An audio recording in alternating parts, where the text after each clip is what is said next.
Ayon po sa World Health Organization or WHO, isa sa mga top causes ng death sa Pilipinas ay ang skin diseases. Ngunit ano nga ba ang iba't ibang klase ng mga skin diseases na maaari nating makuha at paano ba ito may iwasan?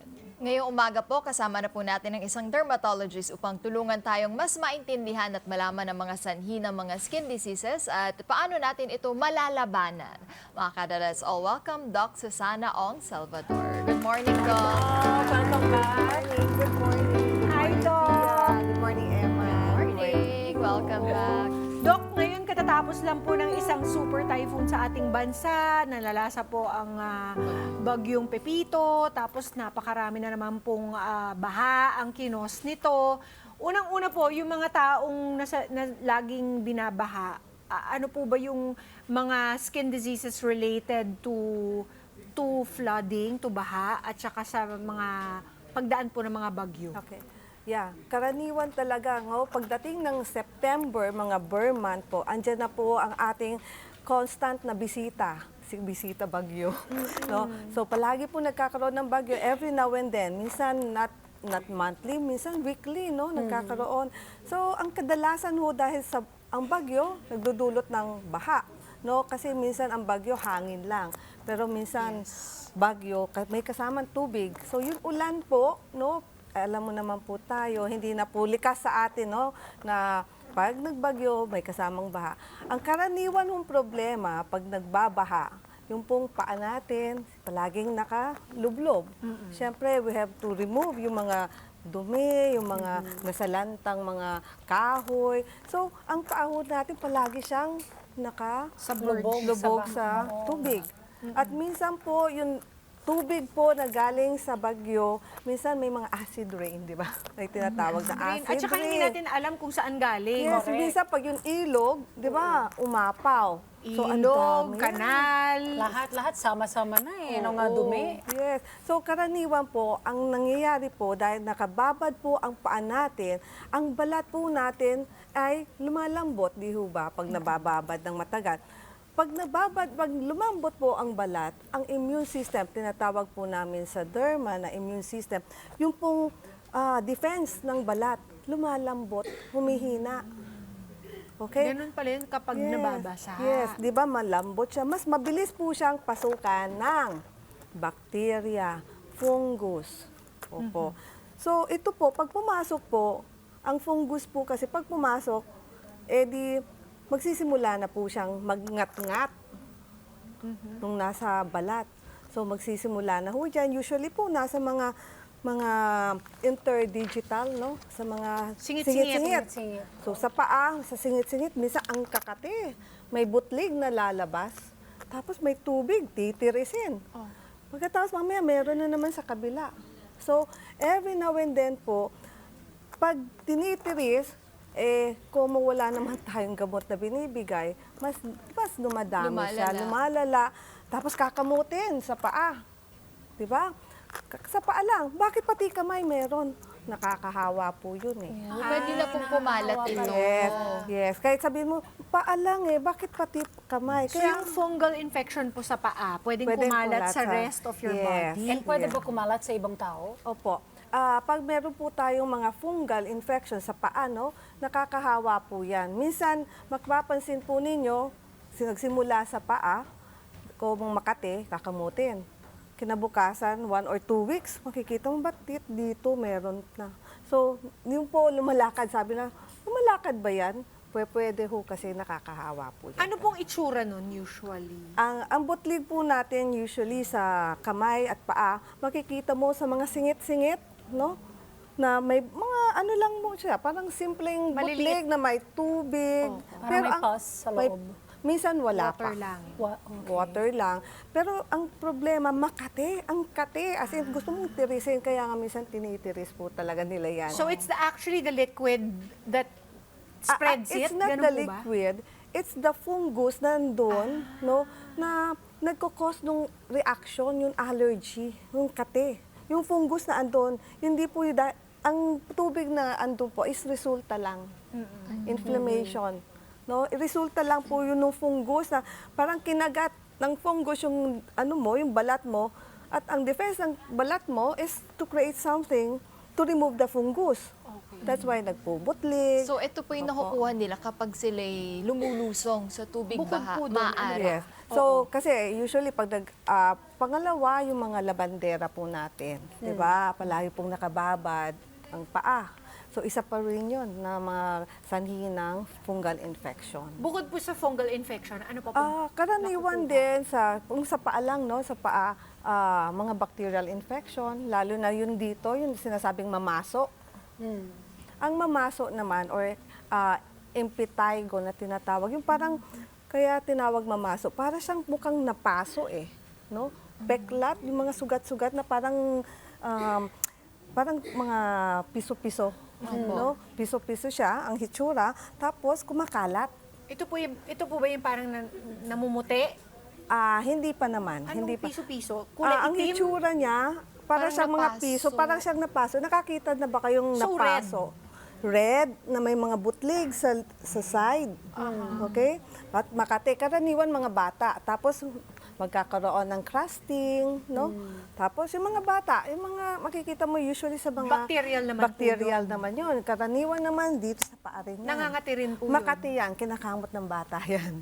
Galing Tapos- din po yan sa baha. Yes, pwede rin po Nakakahawa yan. din po. Nakakahawa rin yun. No? Kasi yun naman, ang cause niya is the bacterial infection. Yun, isa naman is fungal infection. So may bacterial infection, Doc, May may fungal fungal infection. infection. Ano pa po yung mga makukuha ng mga kada natin? So, karaniwan baha. po, isipin po natin, pag ang balat ho talaga natin napakababa ng defense, no? Kasi nga, nakababad. Yan po ang makukuha nyo. Fungal infection, okay? Bacterial. And bacterial infection. Yun po ang karaniwan na nakukuha natin. ano Paano po po? ang treatment? Yes. Okay. Siyempre, hindi naman pwedeng pag bumahay, wala na tayong gagawin, no? Ang importante lang, if everything has been done, tapos na ang paglinis, huwag kalilimutan, maghugas ho. Hugas ng paa, ha? Hindi lang yun, what do you call, nagre-rinse lang, hindi ho, ha? Kailangan talaga po magsasabon kayo. Magsabon no? talaga. Lalo na yun sa pagitan ng mga, Sa nyo, singit-singit. Minsan ng kasi mga parang paa. bubuhusan na lang ng tubig, okay na yan. Kala nila Yes. na-wash out na lahat ng dumi. Oo, kasi, Paano yung naging uso, Doc, na pwede mag-alcohol na lang sa kamay? Okay lang ba yun? Effective ba? Yeah, another one is also alcohol, no? Pero, syempre, ang dumi, minsan, number one, natatanggal naman sa soap and water lang no? At kung talagang may mga natitira, we want to be more effective, we apply alcohol, lalo na sa mga singit-singit. Ano po yung treatment? Wala nang treatment. Saan? Doon Sa sa, mga fungal, ganito, sa meron. bacterial. Yeah, meron. Marami tayong topical na antifungal, marami tayong topical na antibacterial cream. Na mabibili po over the counter? Mabibili po over the counter pero hindi po siya open na walang prescription. Kasi po minsan po, hindi lang po cream or topical, no, na ipapahid mo lang, okay na. Minsan ho, may kasamang oral po kami binibigay para maging mas effective. Pero Doc, marami naman mga kada natin na hindi aware na yan pala yung nangyayari sa kanila. Yung iba din walang kakayahan na bumili or makapag-consulta. Ano po yung mangyayari sa kanila kung tuloy-tuloy lang yan yung, Okay. yung fungal disease at sige. bacterial? So, number one, syempre, kung hinayaan mo, hayaan mo na lang. Sa paa naman, di naman napapansin, di ba? Kaya lang pag dumadami na, sasabihin, sige, tiis na lang kasi wala tayong pang ano. Pero ang pambili o pang konsulta kay doktora, pero ang point nun, sir, pag once na nagbaha na naman at naglusong kayo at may open wounds na po kayo, no? Open na. Pag naglusong ulit kayo, alam po ba niyo yung leptospirosis? Yun. Oh, yun na, At Doc. sana wag tayong humantong sa ganun. Kasi napakasakit ang magkaroon noon. Pag ang ihi ng mga daga, no? Siyempre, nasa bahayan. Pag pumasok ho yan sa inyong mga sugat, pwede po yan pumunta sa kidney. Ala. Nakakaawa. 2 weeks to 3 weeks, minsan naninilaw ang pasyente. Naku, Doc. And then it's very acute yan, ha? Delikado po yan. May namamatay po sa ganon. Simple lang po yan, ha? Simple lang, hinayaan niya, may sugat siya. Okay lang, matagal na yan, 10 years na ako may alipong, Pero pag once ho talaga na inabutan kayo ng mga ganitong pagkakataon, na talagang binaha kayo at sana wag naman, no? Nagkaroon ng leptospirosis. Nakakaawa po, minsan po bata. It's a deadly Tinatamaan. disease, kaya Yes. kailangan talaga ng mga kada nating tutok at yung hygiene nila. Hygiene. Dapat, di ba, Opo. on top talaga. Yes. Doc, last question lang kasi nga, curious ako dito sa baha, yung leptospirosis na mention mo. Minsan kasi yung kuko natin may sugat.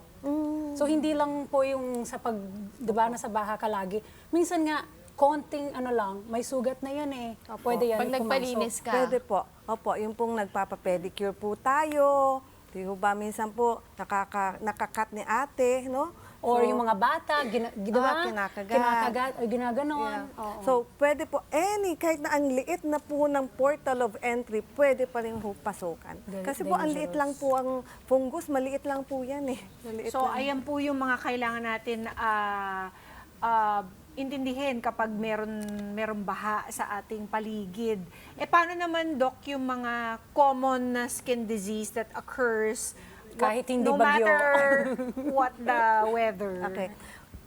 Karaniwan, since tropical country ang Pilipinas, dalawa lang po ang weather natin, yung bagyo tsaka yung tag-init, di ho ba? So, yung bagyo, alam na po natin kung anong iwasan. Sa tag-init naman, ang karaniwan is yung mga bungang araw. Di ba? Common naman Pag yun. summer. Pag summer. So, makikita mo karaniwan sa likod, no? Makati. Alam Makati. naman natin yun Oo, so, lalong-lalo na sa mga bata di ba? Oo. Sila halos So, tinatamaan nito. siyempre, minsan kasi naglalaro, okay lang. Kaya lang sa Ano sobrang pong lunas active. doon sa bungang araw? Yung yung tunay. Kasi ang dami natin nababalitaan. Cornstarch, baby powder, oo. Ano po ba Iba-iba yun? Oo. Unang-una, alamin natin ba't nagkakaroon ng bungang araw. Ang bungang araw po, galing po yan sa mga pawis natin. Sa sobrang pawis na inilalabas ng ating katawan dahil sa sobrang init ng panahon, yung pawis na sobra po ay nakaka-irritate po minsan sa balat. So, isipin po natin, pinagpawisan ka, no? Pero yung pawis na hindi siya, minsan kasi pag nagpapawis tayo, hindi yun talagang tak-tak na pawis. Minsan paunti-unti, yun ang masakit. Kasi paunti-unti, pero't maya-maya. So yung po, nai-irritate ang balat, doon po nagsisimula. So, depende. Ano po ang treatment? So, ang Kasi treatment, medyo number mahaba pa one, po itong so listahan. number one, kailangan natin uminom, you hydrate yourself, Rehydrate. shower. Yung shower po na, tap water. No, para matanggal Huwag po yung mainit. pawis. Oo, kasi mainit na. Tapos Okay. Make it a cold shower and cold then? shower. And then you can apply, number one. There are mga cornstarch, that's correct. Oh, correct. That's partly true. In no? fairness. Kaya kung makikita nyo yung mga commercial na, di ba, dati bimpo ang linalagay natin sa likod. Kasi the bimpo ay nag-absorb ng pawis. Okay. Okay. Ah, Pag tama. pinapawisan, maglagay ng bimpo. Okay. Oo. So, Yung Superman.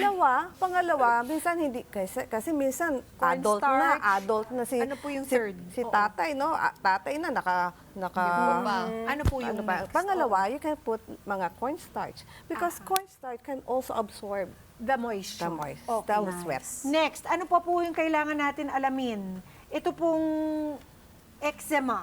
Eczema. Okay. Ang mga eczema po, tulad ng nabanggit po natin, no? Yan mga mamaso, mga type ng eczema po yan. Marami pong klase yan. So, isa na rin po yan. Pwede Ano po pong siyang itsura bacteria. Para siyang mga sugat-sugat lang. Alam mo, nakakita Isn't it mga caused by bata. dryness? Hindi. Hindi.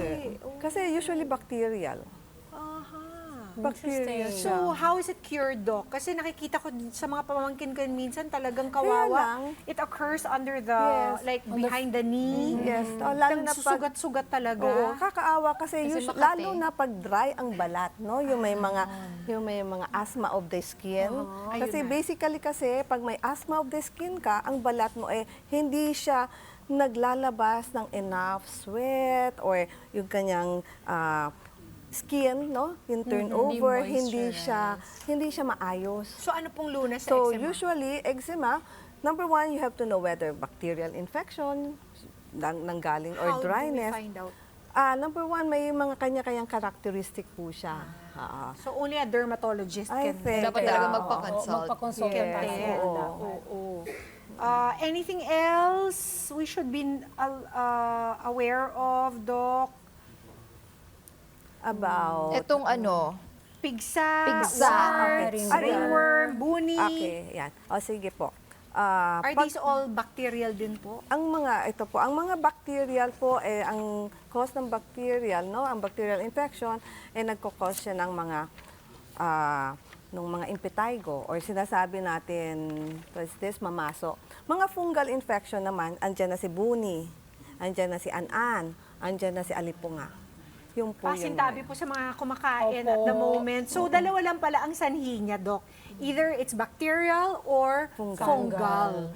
And only a dermatologist can really tell kung alin, kung born from what, yung na-experience nilang skin breaks or some kind of skin disease. Kaya magpasuri na po kayo. Mga Kanet 25, this is Pia Guanyamago. For more Kada Umaga updates, please click the subscribe button and follow us on Net25 social media pages at Net25 TV and at Net25 Entertainment Facebook page.